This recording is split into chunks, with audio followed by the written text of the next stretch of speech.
Section 5, Other Basic Lessons. Chapter 13, Self-Control. Prepare children for life and its duties. Well may the mother inquire with deep anxiety as she looks upon the children given to her care. What is the great aim and object of their education? Is it to fit them for life and its duties, to qualify them to take an honorable position in the world, to do good, to benefit their fellow beings, to gain eventually the reward of the righteous? If so, then the first lesson to be taught them is self-control. For no undisciplined, headstrong person can hope for success in this world or reward in the next. Train the child to yield. The little ones, before they are a year old, hear and understand what is spoken in reference to themselves and know to what extent they are to be indulged. Mothers, you should train your children to yield to your wishes. This point must be gained if you would hold the control over your children and preserve your dignity as a mother. Your children quickly learn just what you expect of them. They know when their will conquers yours and will make the most of their victory. It is the veriest cruelty to allow wrong habits to be developed, to give the law into the hands of the child and let him rule. Do not gratify selfish wishes. If parents are not careful, they will treat their children in such a way as will lead the children to demand attention and privileges that will call for the parents to deprive themselves in order to indulge their little ones. The children will call upon the parents to do things for them, to gratify their wishes, and the parents will concede to their wishes, regardless of the fact that it is inculcating selfishness in their children. But in doing this work, parents are wronging their children and will find out afterwards how difficult a thing it is to counteract the influence of the education of the first few years in a child's life. Children need to learn early that they cannot be gratified when selfishness prompts their wishes. Give nothing for which children cry. One precious lesson which the mother will need to repeat again and again is that the child is not to rule. He is not the master, but her will and her wishes are to be supreme.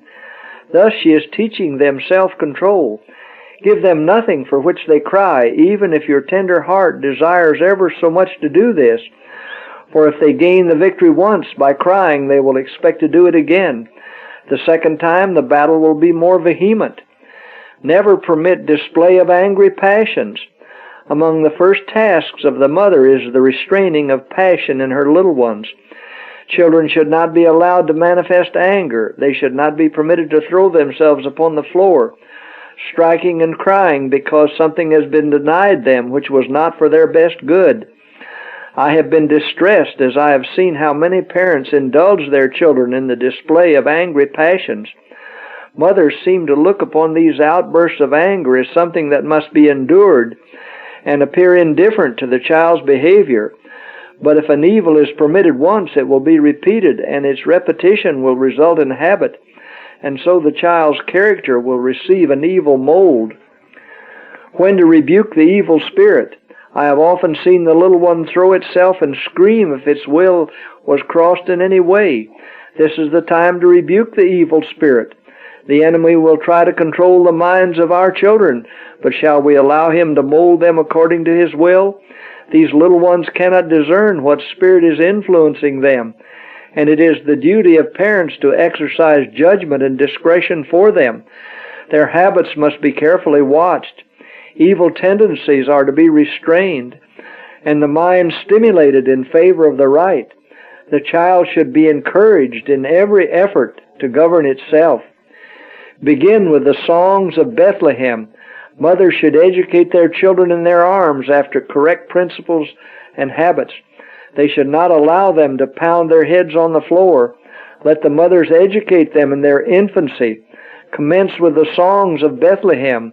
These soft tunes will have a quieting influence. Sing them these subdued tunes in regard to Christ and His love. No wavering or indecision. Perverse temper should be checked in the child as soon as possible, for the longer this duty is delayed, the more difficult it is to accomplish. Children of quick, passionate disposition need the special care of their parents. They should be dealt with in a particularly kind but firm manner.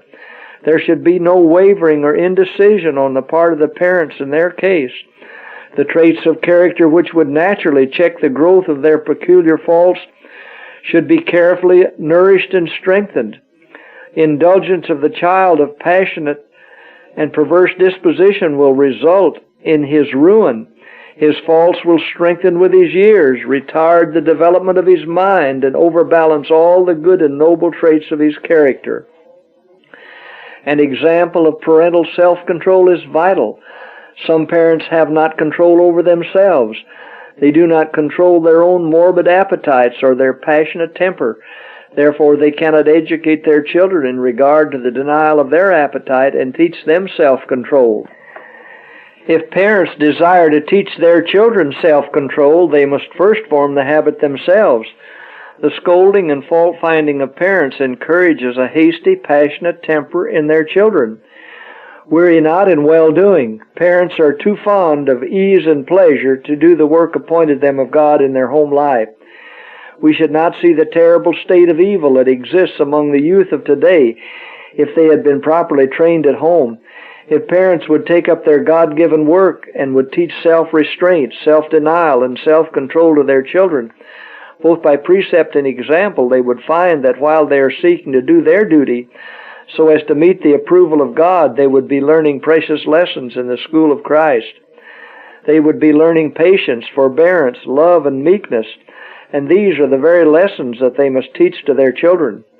After the moral sensibilities of the parents are aroused and they take up their neglected work with renewed energy, they should not become discouraged or allow themselves to be hindered in the work. Too many become weary in well-doing when they find that it requires taxing effort and constant self-control and increased grace as well as knowledge. To meet the unexpected emergencies that arise, they become disheartened and give up the struggle and let the enemy of souls have his own way. Day after day, month after month, year after year, the work is to go on till the character of your child is formed and the habits established in the right way. You should not give up and leave your families to drift along in a loose, ungoverned manner. Never lose control of yourselves. Never should we lose control of ourselves. Let us ever keep before us the perfect pattern. It is a sin to speak impatiently and fretfully or to feel angry, even though we do not speak. We are to walk worthy, giving a right representation of Christ. The speaking of an angry word is like flint striking flint. It at once kindles wrathful feelings. Never be like a chestnut burr. In the home, do not allow yourself to use harsh, rasping words. You should invite the heavenly guest to come into your home, at the same time making it possible for him and the heavenly angels to abide with you. You should receive the righteousness of Christ, the sanctification of the Spirit of God, the beauty of holiness, that you may reveal to those around you the light of life. He that is slow to anger, says a wise man, is better than the mighty, and he that ruleth his spirit than he that taketh a city. The man or woman who preserves the balance of the mind when tempted to indulge passion stands higher in the sight of God and heavenly angels than the most renowned general that ever led an army to battle and to victory.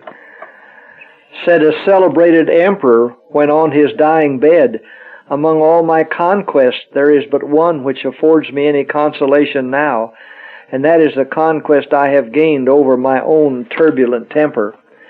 Alexander and Caesar found it easier to subdue a world than to subdue themselves. After conquering nation after nation, they fell, one of them the victim of intemperance and the other of mad ambition.